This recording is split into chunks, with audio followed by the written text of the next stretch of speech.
Ассаляму алейкум. Бүгүнкү биздин кезектеги түз эфирибизде бизде конокто теолог устаза Согушбекова Мариям устаза. Кош келипсиз устаза. Ассаламу алейкум рахматуллахи баракатух. Урматтуу биздин баракчанын катталуучулары, баарыңыздарды ушул ороз айы менен куттуктап, орозоңуздар баарыңыздар кабыл болсун демекчимин. Рахмат сиздерди түз эфириңиздерге чакырып, бизди конок кылгандарыңыздарга. Бүгүнкү биздин түз эфирдин темасы хадисте белгиленген пайгамбар саллаллаху алейхи вассалам айтып кеткен мусулмандардын майрамы болгон орозо айт майрамы тууралуу сөз кылмакчыбыз. Устаза, айтыңызчы, бул майрам башка майрамдан эмнеси менен өзгөчөлөнөт жана биз аны кантип майрамдообуз керек?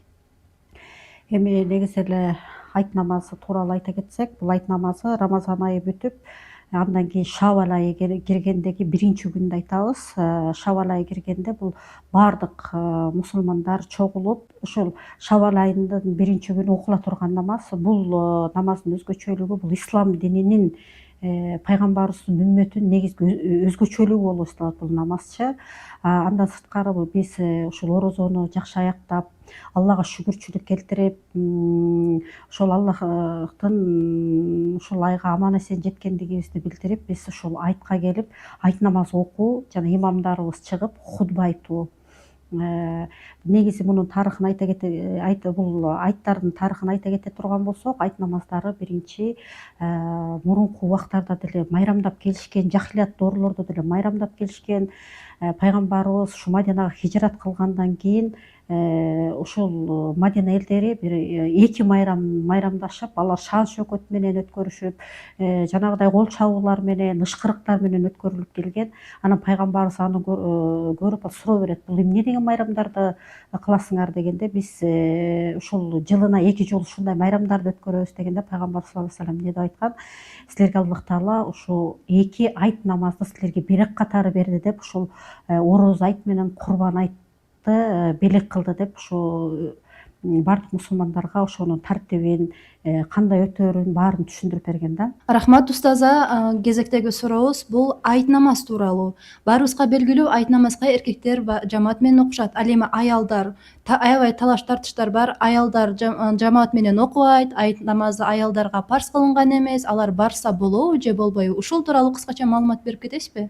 Эми бул айт намазга аялдар барса болобу, бул талаш тартыш да негизи элечи. Өзгөчө баягы Орто Азия мамлекет боюнча бул аялдарга эле катуу эле тыюу салып койгон. Аялдар эчке чыкпаш керек, аялдар эч жака баспаш керек, аялдар турбаш керек, аялдар баспаш керек деген бир эмени алып алганбыз дагы.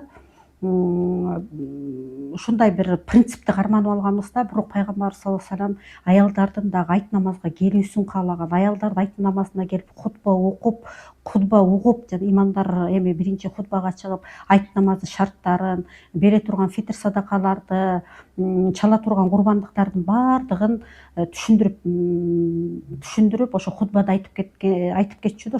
Ошол сыяктуу эле имамдар да түшүндүрүп кетет да. Ошол себептен пайгамбарыбыз айткан да, аялдарды мечитке келип атканда силер жолун тоспогула деп, аялдардын дагы бир илим алуусун, аялдар дагы бир ислам динин билүүсүн каалаган пайгамбарыбыз. Ошон үчүн айт намазга келип аялдар катышса болот. Керек болсо пайгамбарыбыз эмне деген: айыз көрүп аткан аялдарды дагы, балагатка жагы жетип аткан кыздарды да келүүсүн каалаган.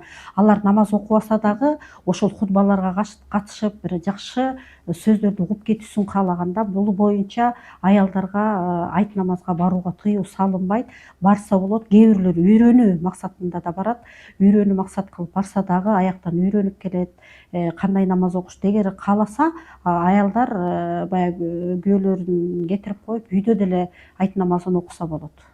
Биздин катталуучулар үчүн аябай жакшы пайдалуу маалымат болду деген үмүттөбүз. Устаз, айтыңызчы, ушул майрам, айт майрам күнү, курбан айт болобу, ороз айт болобу, элдер өзгөчө үйлөрүн жасап, кооздуктарды илип, дасторконун жайнатып, бири-бирине белек бекчелерди тартуулашат. Буга кандай көз караштасыз? Динибиз ага эч кандай тыюуларды салбайбы?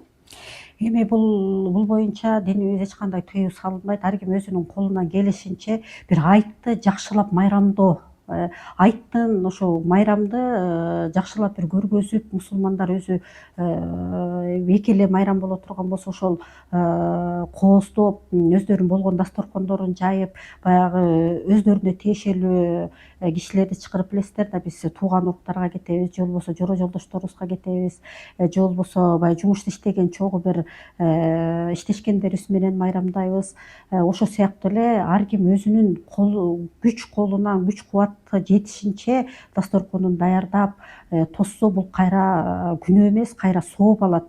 Баягы айтат го, биринчи эле баягы телефон чалганда кандайсың, жакшысыңбы дегенден кийин эле айт мубарак болсун деген сөз үчүн эле кандай сооп ала турган болсо, бул дасторкондорду жайып, элдерди күтүп, элдерди коноктоо да бул абдан сооп. Анткени баягы биримдик болот.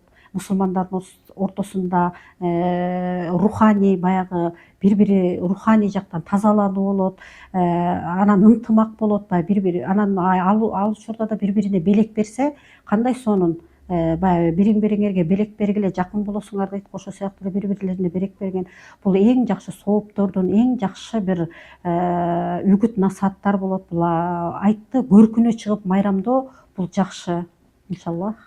Аллах разы болсун устаза берген маалыматтарыңызга. Орозоңуздар кабыл болсун. Жалпы катталуучулар, келе жаткан айтыңыздар мубарак жана маарек болсун. Барыңыздар менен кийинки көрүшкөнчө. Ассаламу алейкум ва рахматуллахи ва баракатух. Ва алейкум ассалам ва рахматуллахи ва баракатух.